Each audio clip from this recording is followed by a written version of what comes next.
Assalamualaikum warahmatullahi wabarakatuh. Perkenalkan, nama saya Septiantur Aziza, NPM 2011-100-280, Prodi PGMI kelas E. Di sini saya akan menceritakan mengenai tentang Nabi Muhammad SAW. Tugas ini sendiri saya buat untuk memenuhi tugas ujian akhir semester Sejarah Kebudayaan Islam dengan dosen pengampu Ibu Eka Tusyana. Baiklah teman-teman sekalian, langsung saja kita lanjut ke materi. Sebelum lanjut ke materi, hendaknya kita berdoa terlebih dahulu. Berdoa mulai.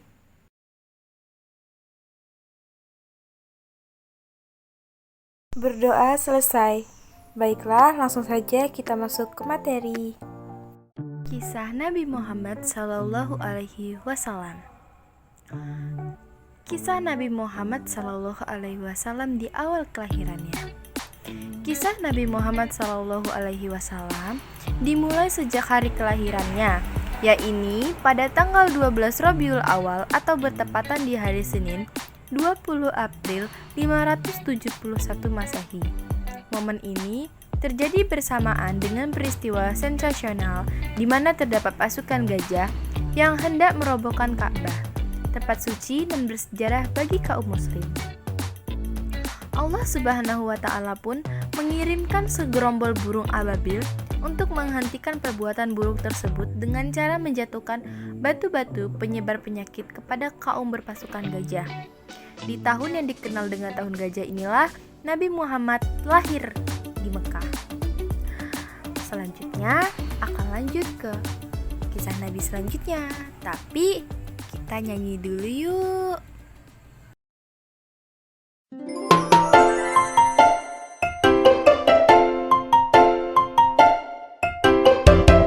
Anak-anak Nabi ada 7 orang, 3 laki-laki, 4 perempuan. Pertama Qasim, Abdullah, Ibrahim, Zainab, Roqayah, Ummu Kalsum, Fatimah.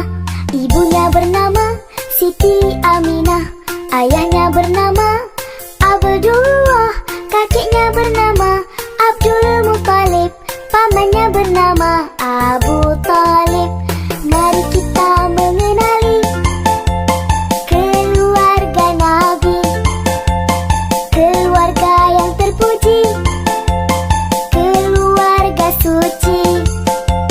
Mari kita mengenali keluarga Nabi, keluarga yang terpuji, keluarga suci.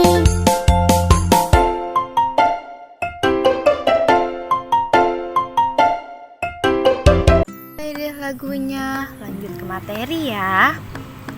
Nabi Muhammad terlahir sebagai anak yatim sebab ayahnya Abdullah bin Abdul Muthalib telah wafat ketika Rasulullah Shallallahu Alaihi Wasallam masih berada di dalam kandungan ibunya, Aminah binti Wahab.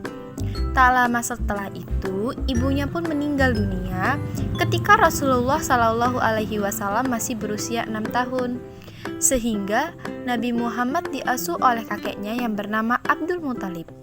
Namun, tak disangka kakeknya hanya bisa menemani Nabi selama 2 tahun sebelum akhirnya kembali ke rahmatullah. Akhirnya, Muhammad Sallallahu Alaihi Wasallam dibesarkan oleh pamannya, yaitu Abu Thalib. Meskipun hidup dalam serba kesulitan, mereka berdua adalah orang dermawan yang tetap menyisihkan sebagian rezekinya untuk bersedekah. Selanjutnya, kisah Nabi Muhammad Sallallahu Alaihi Wasallam ketika mendapatkan wahyu Allah Subhanahu wa Ta'ala.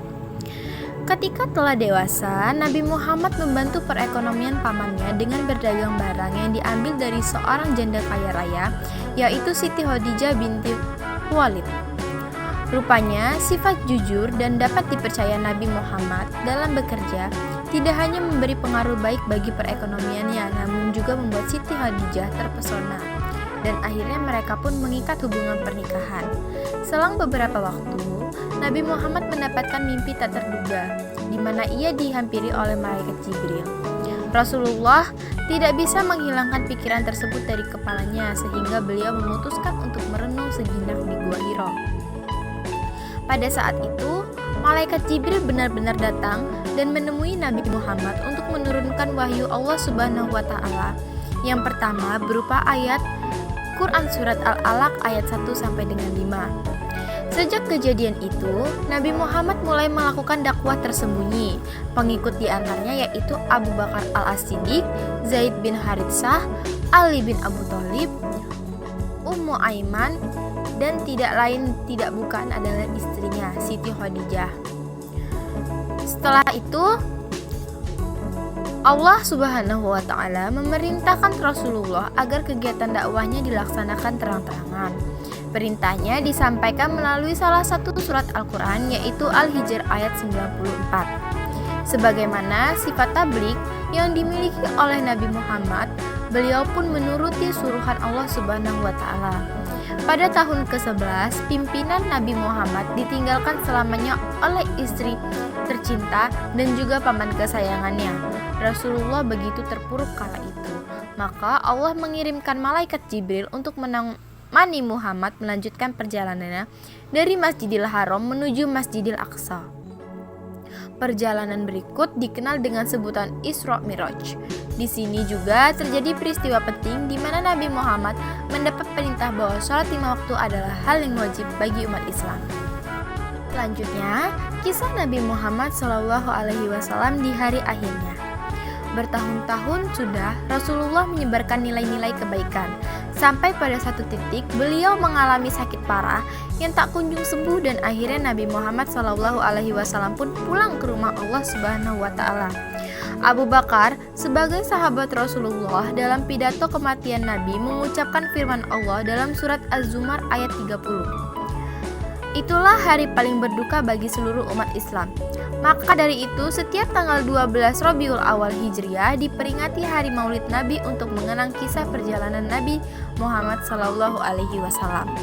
Sifat wajib Rasul yang harus kita teladani diantaranya yaitu ada jujur atau syidik, dapat dipercaya atau amanah, menyampaikan atau tabligh, cerdas atau fatonah. Baik, selesai sudah materi. Apabila ada kurang dan salah, saya mohon maaf kepada Allah, saya mohon ampun. Saya akhiri, billahi taufiq wal hidayah. Wassalamualaikum warahmatullahi wabarakatuh. Sampai jumpa, jangan lupa komen, subscribe, and like ya. Terima kasih.